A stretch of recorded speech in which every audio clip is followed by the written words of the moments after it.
হ্যাঁ বন্ধুরা, তোমরা সবাই কেমন আছো? আশা করি ভালো আছো। তোমাদের সবাইকে চন্দনা ব্লগসে স্বাগত। তো বন্ধুরা, এই যে তোমার দাদাভাই দেখো তরকা নিয়ে এসেছে। ফুচকা নিয়ে আসতে বলেছি, তরকা নিয়ে এসেছে, আর এই যে চপ নিয়ে এসেছে। 3টে চপ নিয়ে এসেছে। একটা খেয়েছি বন্ধুরা, আর এই যে দুটো আছে, দেখবে আলুর চপ। এই যে 3টে নিয়ে এসেছে, একটা আমি খেয়েছি আর দুটো আছে, একটা ছেলের একটা আমার। বুঝেছো? এটা ভাত দিয়ে খাবো। তো বন্ধুরা, ভাত দিয়ে চপ খেতে ভালোই লাগে। আর এই যে তরকা নিয়ে এসেছে, দেখবে খুব তেল বন্ধুরা তরকারিতে। এই যে দেখেছো, তরকা নিয়ে এসে বললো রুটি করতে, তো রুটি বানিয়েছে।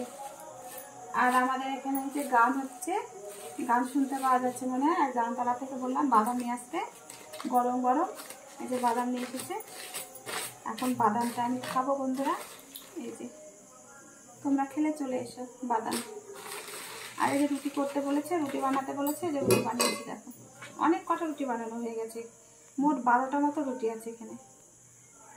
বন্ধুরা, এগুলো এখন রেখে দিই, আমি ভাত দিয়ে চপটা খাবো, আর তোমার দাদা ভাই রুটি দিয়ে তরকাটা খাবে।